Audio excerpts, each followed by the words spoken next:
नमस्कार दोस्तों। आज की कहानी है माँ की दौलत। एक गांव में श्याम नाम का एक गृहस्थ रहता था। उसकी पत्नी का नाम गंगा था। उनको 2 बेटे और 2 बेटियां थीं। एक छोटा सुखी परिवार था। श्याम ने अपना सब पैसा उसके बेटे और बेटियां इनकी पढ़ाई, शादी और उनके लिए अच्छे घर बनाने में खर्च कर दिया। श्याम के बेटे और बहुएं स्वार्थी थे। माँ बाप ने इतना सब किया था, फिर भी श्याम को अपने बेटे बहू के रहमो करम पर जीना पड़ रहा था। उन दोनों को बेटों और बहुओं से बहुत ज़्यादा हीनता और अपमान का बर्ताव मिलता था। अचानक एक दिन श्याम की मृत्यु हो गई। वजह से वो बेचारा तो इस दर्द से मुक्त हो गए, पर गंगा मात्र अकेली रह गई। गंगा ऐसे ही उदास मनस्थिति में मंदिर गई। वहाँ उसे उनकी बचपन की सहेली शांता मिली। उसे देखकर उसे अच्छा लगा। गंगा को उदास देखकर शांता ने गंगा से उसके उदासी का कारण पूछा।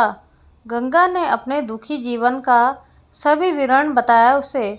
वह सुनकर शांता ने उसे गुप्त में कुछ तो कहा।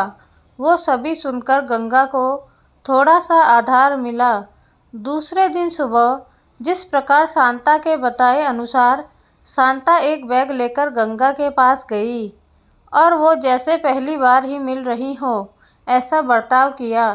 शांता ने गंगा को गले लगा लिया। गंगा ने शांता को पूछा, शांता तुम यहाँ हमारे गांव में कब आई और किसके घर ठहरी हो? गंगा के दोनों बहू गंगा की आवाज़ सुनकर तुरंत अंदर से बाहर आई।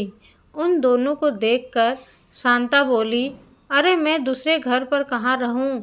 हम दोनों मौसेरी बहनें हैं, तो भी सगी बहनों से ज़्यादा हमारा रिश्ता अटूट है। मुझे जीजाजी गुजर गए मालूम पड़ा, इसलिए मैं तुमसे मिलने के लिए और भेंट देने के लिए आई हूँ।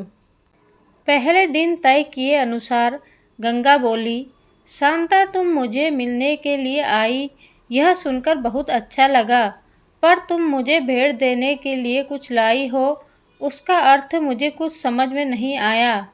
शांता जानबूझकर रोने का सुर निकालकर बोली, अरे गंगा, मुझे पता है कि आप दोनों ने तुम्हारा सभी पैसा बेटे बेटी के पढ़ाई, शादी और उनके लिए अच्छा घर बनाने के लिए खर्च कर डाले।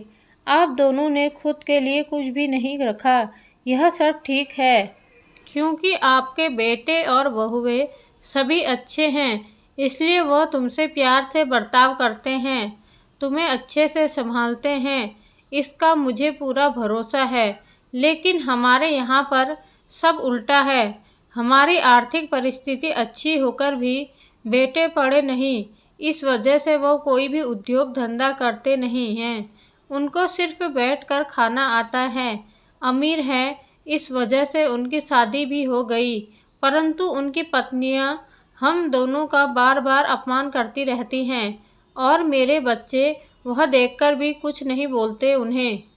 फिर शांता आंखें पोंछने का नाटक करती है और वह आगे बोली, अभी ऐसी परिस्थिति में हम दोनों को जीने की इच्छा भी नहीं होती और अब हमारी ज़िंदगी भी कितनी बची है, इसलिए मैंने तय किया कि मेरे पति का नज़दीकी कोई भी नहीं है और तुम्हारे सिवाय मेरा कोई भी नहीं है, इसलिए सब पैसा बेटे को देने के बजाय तुम्हें आधे पैसे दे दूं। ऐसा विचार करके मैं मेरे पति की रजामंदी से 25 तोला वजन के 10-12 सोने के गहने और 50,000 इस बैग में लाई हूँ। इस बैग में 45,000 की नोटें हैं और 1 रुपयों की 5,000 नाणे हैं। अभी तुम कुछ भी न कहते हुए हमारा प्यार समझकर यह बैग और उसकी चाबी ले लो। मैं सिर्फ तुम्हारे पास चाय पीकर तुरंत चली जाऊंगी। शांता का यह बोलना सुनकर सास की बहन कोई सामान्य औरत नहीं है, बल्कि बहुत अमीर औरत है और धन की तिजोरी साथ लाई है। ऐसा विचार करके गंगा की बड़ी बहू प्यार का नाटक करके उनको बोली कि क्या मासी, आप इतनी जल्दी क्यों जा रही हो? अभी आए हो तो रहो हमारे घर 2-4 दिन। आपके बेटे और बहू भी नई पीढ़ी के हैं, इस वजह से आप उनके तरफ ध्यान मत दीजिए। आप दोनों पति पत्नी ने आपका जीवन यशस्वी किया है, वैसे ही हमें भी उस बारे में मार्गदर्शन दिया तो अच्छा होगा और कैसे जीवन जीना है हमें भी समझ में आ जाएगा। तभी शांता उसे बोली, मेरे पति के दोस्त आज प्लेन से रात को 12 बजे हमारे घर आने वाले हैं, इस वजह से मुझे जाना होगा।